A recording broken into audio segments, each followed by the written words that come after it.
നമസ്കാരം. ഇനിയും ഒരു 3 ആഴ്ചയിലേറെ കാത്തിരിക്കണം നമ്മുടെ ലോക്സഭ ഇലക്ഷൻ റിസൾട്ട് അറിയാൻ വേണ്ടിയിട്ട്. പക്ഷെ അതിനു മുമ്പ് തന്നെ നമ്മുടെ പ്രധാനപ്പെട്ട രാഷ്ട്രീയ പാർട്ടികളെല്ലാം ഏതാണ്ട് അവരുടെ ഒരു കണക്ക്, അതായത് അവർക്ക് വിവിധ സോഴ്സുകളിൽ നിന്ന് കിട്ടിയ ചില എന്താ പറയുക ചില അഭിപ്രായങ്ങൾ, അവർ തന്നെ തയ്യാറാക്കിയ ചില കണക്കുകൾ, ഇതൊക്കെ അനുസരിച്ച് ഇപ്പോൾ UDF പറയുന്നത് അവർക്ക് ഏതാണ്ട് 16-17 സീറ്റ് എന്തായാലും ഉറപ്പാണ്. 20 സീറ്റ് എന്നൊക്കെ പറയുന്നുണ്ട്. മുഴുവൻ സീറ്റും ഞങ്ങൾക്ക് കിട്ടും എന്നൊക്കെ UDF കേന്ദ്രങ്ങൾ പറയുന്നുണ്ട്. അതേപോലെ LDFും പറയുന്ന ഒരു 12 സീറ്റിൽ കൂടുതൽ എന്തായാലും ഉറപ്പായിട്ടും നേടുമെന്ന് പറയുന്നു. BJPയെ സംബന്ധിച്ചിടത്തോളം 2 സീറ്റ് എന്ന് പറഞ്ഞാൽ അവർ നേരത്തെ പറഞ്ഞ പോലെ തന്നെ 2 സീറ്റ് എന്തായാലും ഉറപ്പാണ്. തൃശ്ശൂർ, തിരുവനന്തപുരം വിട്ടൊരു കളിയില്ല. പക്ഷെ 6 സീറ്റ് വരെ ഞങ്ങൾ നേടും എന്ന് BJP പറയുന്നു. ഇതേപോലെ തന്നെ വിവിധ മാധ്യമ പ്രവർത്തകര്, തിരഞ്ഞെടുപ്പ് സ്പെഷ്യലിസ്റ്റുകൾ, ഇവരൊക്കെ വിവിധ തരത്തിലുള്ള പ്രവചനങ്ങളൊക്കെ നടത്തുന്നുണ്ട്. പക്ഷെ ഇതിൽ ഏറ്റവും താരമായ ഒരു താരപ്രവചനം നടത്തിയ ഒരാളുണ്ട് നമുക്കിടയിൽ. റാഷിദ് CP ആണ്. നമുക്ക് ഫേസ്ബുക്ക് പേജ് സെർച്ച് ചെയ്താൽ കിട്ടും. റാഷിദ് CPയുടെ പ്രവചനങ്ങൾ കൃത്യമായി പ്രവചനം നടത്തുന്ന ഒരു സോഷ്യൽ മീഡിയ ഇൻഫ്ലുവൻസറാണ് റാഷിദ്. ഇക്കഴിഞ്ഞ ദിവസങ്ങളിൽ ചില ചാനൽ ചർച്ചകളിലൊക്കെ റാഷിദിനെ കണ്ടിരുന്നു ഈ പാനലിസ്റ്റുകളുടെ ഇടയിൽ. റാഷിദ് ഈ എന്താ പറയുക ശ്രദ്ധ ആകർഷിക്കാൻ കാരണം കഴിഞ്ഞ കേരള നിയമസഭ തിരഞ്ഞെടുപ്പ്, 2ാം പിണറായി സർക്കാർ അധികാരത്തിൽ വരുന്നു, 99 സീറ്റ് നേടി അധികാരത്തിൽ വരുന്നു. പക്ഷെ നമ്മുടെ എന്താ പറയുക ഏറ്റവും പരിചയസമ്പന്നരായ മാധ്യമ പ്രവർത്തകർക്കോ അല്ലെങ്കിൽ അത്തരത്തിലുള്ള രാഷ്ട്രീയ നേതാക്കൾക്കോ ഒന്നും ഈ ഒരു 99 സീറ്റ് എന്ന് പറയുന്ന ഒരു മാജിക് ഫിഗറിലേക്ക് ഇടതു മുന്നണി അല്ലെങ്കിൽ 2ാം പിണറായി സർക്കാർ അധികാരത്തിൽ വരുമെന്ന് പലർക്കും കണക്കുകൂട്ടാൻ പറ്റിയിരുന്നില്ല. വിജയിക്കും, പക്ഷെ ഇത്ര ഒരു ഗംഭീര വിജയം നേടുമെന്നൊന്നും കരുതിയിരുന്നില്ല. പക്ഷെ റാഷിദ് വളരെ കൃത്യമായി 96 മുതൽ 104 സീറ്റ് വരെ, അങ്ങനെയായിരുന്നു റാഷിദിന്റെ പ്രവചനം. 96 സീറ്റ് മുതൽ 104 സീറ്റ് വരെ നേടാം ഈ ഇടതുമുന്നണി എന്നായിരുന്നു.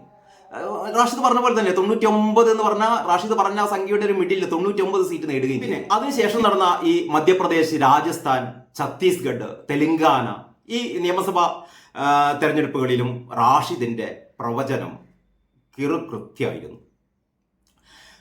ഇനി ഈ ലോക്സഭാ തെരഞ്ഞെടുപ്പിൽ കേരളത്തിലെ 20 സീറ്റുകളിൽ CPMന് ലഭിക്കാൻ സാധ്യത 3 മുതൽ 5 സീറ്റ് വരെ മാത്രമാണ് എന്നാണ് റാഷിദ് പ്രവചിച്ചിരിക്കുന്നത്. UDFന് 14 മുതൽ 17 വരെ സീറ്റുകൾ നേടുമെന്നും NDAക്ക് 1 സീറ്റിന് സാധ്യതയുണ്ട് എന്നുമാണ് റാഷിദിന്റെ പ്രവചനം. അങ്ങനെ വടകരയിൽ ഷാഫി പറമ്പിൽ 1 ലക്ഷത്തിലേറെ വോട്ടിന് ജയിക്കുമെന്ന് ഏതാനും നാൾ മുമ്പ് വിലയിരുത്തിയ റാഷിദ് CP ഈ സംസ്ഥാന തിരഞ്ഞെടുപ്പ് ഫലങ്ങൾ മൊത്തത്തിൽ പ്രവചിക്കുമ്പോഴും ശരിക്കും ഞെട്ടുന്നത് CPM തന്നെയാണ്. ഞാനൊരു രാഷ്ട്രീയ പ്രവാചകനൊന്നുമല്ല, ഒരു രാഷ്ട്രീയ സാമൂഹ്യ സാഹചര്യങ്ങളെ നിരീക്ഷിക്കുന്ന ഒരാൾ മാത്രമാണ് എന്നാണ് റാഷിദ് തന്നെപ്പറ്റി മറ്റൊരു പോസ്റ്റിൽ പറയുന്നത്. റാഷിദ് CPയുടെ ഫേസ്ബുക്ക് പോസ്റ്റിന്റെ ഏറ്റവും പുതിയ ഫേസ്ബുക്ക് പോസ്റ്റിന്റെ പൂർണ്ണ രൂപം ഇങ്ങനെയാണ്: UDFന് 14 മുതൽ 17 വരെ സീറ്റ്, അതായത് 42.5% മുതൽ 46% വരെ വോട്ട് ലഭിക്കാം. LDFന് 3 മുതൽ 5 വരെ സീറ്റ്, 37.5% മുതൽ 41% വരെ വോട്ടുകൾ. NDAക്ക് ആവട്ടെ 14% മുതൽ 18.5% വരെ വോട്ടുകൾ നേടും, 1 സീറ്റിന് സാധ്യത. ഈ തിരഞ്ഞെടുപ്പിൽ ഇടതുപക്ഷത്തിന് മുന്നിലുണ്ടായിരുന്ന പ്രധാന വെല്ലുവിളി ഈ ഭരണവിരുദ്ധ വികാരം ഇതിനെങ്ങനെ അതിജീവിക്കുക എന്നുള്ളതായിരുന്നു. അപ്പോൾ റാഷിദ് പറയുന്നു, ഈ ഭരണവിരുദ്ധ വികാരം ചർച്ചയാവാതിരിക്കാൻ വേണ്ടിയിട്ട് ഇടതുപക്ഷം, പ്രത്യേകിച്ചും CPM നല്ല രീതിയിൽ പ്ലാൻ ചെയ്ത് നടപ്പിലാക്കിയിരുന്നു. പക്ഷേ ജനങ്ങൾ ഈ പ്രചരണ കാലത്തിന് മുമ്പ് തന്നെ ജനങ്ങൾ ഏതാണ്ട് തീരുമാനിച്ചിരുന്നു, വോട്ടർമാർ ഏതാണ്ട് തീരുമാനിച്ചിരുന്നു ആർക്ക് വോട്ട് ചെയ്യണമെന്ന്.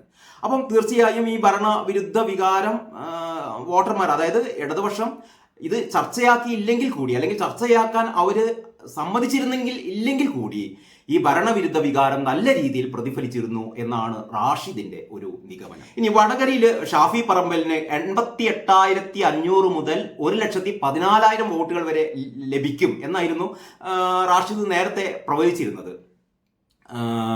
അതായത് ഈ ശൈലജ ടീച്ചറെ സംബന്ധിച്ചിടത്തോളം ശൈലജ ടീച്ചർക്ക് കിട്ടുന്ന വോട്ടുകൾ എന്ന് പറയുന്നത് വെറും CPM കേഡറുകളുടെ വോട്ടുകൾ മാത്രമേ ശൈലജ ടീച്ചർക്ക് കിട്ടുകയുള്ളൂ. അതല്ലാതെ ഒരു നിഷ്പക്ഷ വോട്ടുകൾ ഒരിക്കലും ഇത്തവണ ശൈലജ ടീച്ചർക്ക് കിട്ടില്ല എന്നാണ് റാഷിദ്, പ്രത്യേകിച്ച് റാഷിദ് ആ മണ്ഡലത്തിൽ തന്നെ ഉള്ള ഒരാളാണ് റാഷിദ് പറയുന്നത്.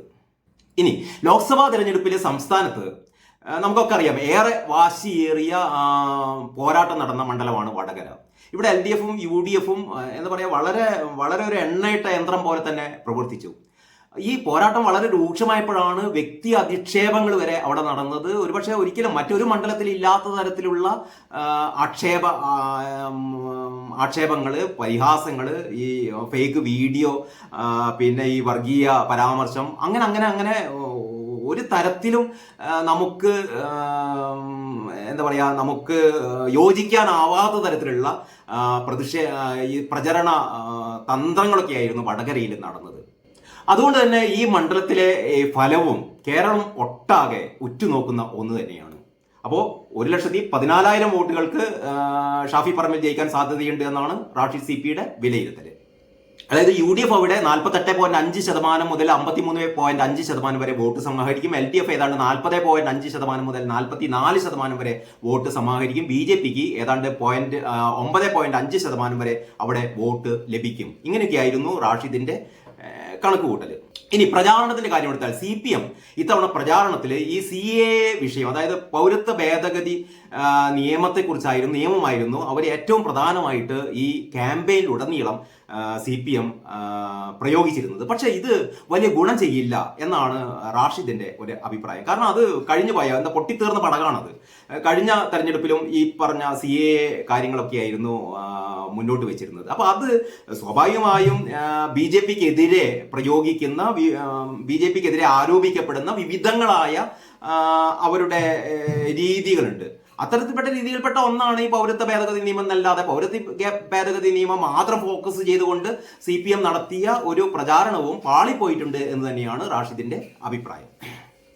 ഇനി ഈ റാഷിദിന്റെ FB പേജിൽ ഈ പറയുന്ന പ്രവചനത്തിന്റെ താഴെ വന്ന ഒരുപാട് കമന്റുകളുണ്ട്. ആ കമന്റുകളിൽ പ്രധാനപ്പെട്ട ചില കമന്റുകളാണ് ഈ വിഷ്ണു UB എന്ന് പറയുന്ന ഒരാൾ എഴുതുന്നു, ഈ റാഷിദിന്റെ കണക്കിലെ 3 LDF മണ്ഡലങ്ങൾ ഏതാണ്? അതായത് LDF ജയിക്കുമെന്ന് ഉറപ്പ് പറയുന്ന 3 മണ്ഡലങ്ങൾ ഏതാണ്? ആറ്റിങ്ങലാണോ, ആലത്തൂരാണോ, കണ്ണൂരാണോ, അതല്ലെങ്കിൽ മാവേലിക്കരയാണോ, തൃശ്ശൂരാണോ?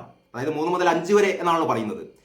അതേപോലെ മുനീഫ് ചോദിക്കുകയാണ്, ഈ ഭരണവിരുദ്ധ വികാരം പൊതു ചർച്ചയിൽ കൂടി അല്ല വരുന്നത്, മറിച്ച് ഇത് ജനങ്ങളുടെ ജീവിത അനുഭവങ്ങൾ കൂടിയാണ്. അതായത് റാഷിദ് നേരത്തെ പറഞ്ഞിരുന്നു ഈ CPM അതൊരു പൊതു ചർച്ചയാക്കി മാറ്റിയില്ല എന്നുള്ളത്, ഈ ഭരണവിരുദ്ധ വികാരം. അപ്പൊ ഈ ഭരണവിരുദ്ധ വികാരം എന്ന് പറയുന്നത് പൊതു ചർച്ചയാക്കി മാറ്റേണ്ട കാര്യമൊന്നുമില്ല, അത് ജനങ്ങളുടെ ജീവിത അനുഭവങ്ങൾ കൂടി വരുന്നതാണ്. അതുകൊണ്ട് തന്നെ UDF 20 സീറ്റ് നേടുമെന്നാണ് അദ്ദേഹത്തിന്റെ അഭിപ്രായം. ഇനി ഇസ്മയിൽ ഒളവട്ടൂരിന്റെ അഭിപ്രായം, ഈ UDF 17-20 എന്ന് തുടങ്ങുന്ന ചർച്ചകൾക്ക് മാത്രമേ പ്രസക്തിയുള്ളൂ. അതായത് 17 സീറ്റിൽ എന്തായാലും UDF കുറയില്ല, 17 സീറ്റ് ഉറപ്പ് തന്നെയാണ് UDFന് എന്നുള്ളതാണ്. അത് 20 വരെ പോകാമെന്നും അദ്ദേഹം അഭിപ്രായപ്പെടുന്നു. ഈ തൃശ്ശൂരും തിരുവനന്തപുരത്തും BJP ജയിക്കില്ല എന്നുകൂടി അദ്ദേഹം പറയുന്നുണ്ട്. LDFന് ആകെ ഫൈറ്റ് കൊടുക്കാൻ പറ്റിയത് ആറ്റിങ്ങലിലും പിന്നെ പാലക്കാടും. പാലക്കാട്, കണ്ണൂരും കൂടി പറയാം. ആറ്റിങ്ങൽ, പാലക്കാട്, കണ്ണൂർ സീറ്റുകളിൽ മാത്രമാണ് LDF ഒരു ഫൈറ്റ് ഉണ്ടാക്കിയത്. ഇതിൽ പാലക്കാടും കണ്ണൂരും നേരിയ മുൻതൂക്കം UDFന് തന്നെയാണ്. LDFന് ഒരു മുൻതൂക്കം എന്ന് പറയാൻ നമുക്ക് കരുതാവുന്നത് ആറ്റിങ്ങലാണ്. പക്ഷേ അവിടെ ആറ്റിങ്ങലിൽ അടൂർ പ്രകാശ് എന്ന് പറയുന്ന കേരള രാഷ്ട്രീയത്തിലെ ഒരു അധികായനുണ്ട്. ഇലക്ഷൻ മാനേജ്മെന്റ് വളരെ കൃത്യമായിട്ട് അറിയാവുന്ന ആളാണ് അടൂർ പ്രകാശ്. അതുകൊണ്ട് തന്നെ അടൂർ പ്രകാശിനെ മറികടക്കാൻ LDFന് പറ്റില്ല. ചുരുക്കി പറഞ്ഞാൽ LDFന് സീറ്റ് കിട്ടില്ല എന്നാണ് അദ്ദേഹം പറഞ്ഞു വെക്കുന്നത്. ഇനി ഈ നൗഫൽ ചിറ്റാരിപ്പറമ്പ് ചോദിക്കുന്നത്, അല്ലെ കമന്റ് ഇട്ടത് എങ്ങനെയാണ്, LDFന് 3 സീറ്റ് കൊടുക്കാൻ വേണ്ടിയിട്ടാണോ നിങ്ങൾ ഈ കഴിഞ്ഞ 2-3 ആഴ്ച കൂട്ടിയും കിഴിച്ചും ഒക്കെ ഇങ്ങനെ ഒരു പോസ്റ്റ് ഇട്ടത്? അവരുടെ പാർട്ടി സെക്രട്ടറി കൂടി പറയുന്നത് 2 സീറ്റ് എന്തായാലും കിട്ടുമെന്നുള്ളതാണ്. അപ്പം പിന്നെ വേറെ ഈ 3 സീറ്റ് എന്തായാലും ഉറപ്പായിട്ട് കിട്ടുമെന്ന് പറയുന്ന സ്ഥിതിക്ക് അത് ഏത് സീറ്റ് എന്ന് കൂടി ഒന്ന് പറയാമായിരുന്നു എന്നാണ് ഈ പോസ്റ്റ് ഇട്ട നൗഫലിന്റെ അഭിപ്രായം.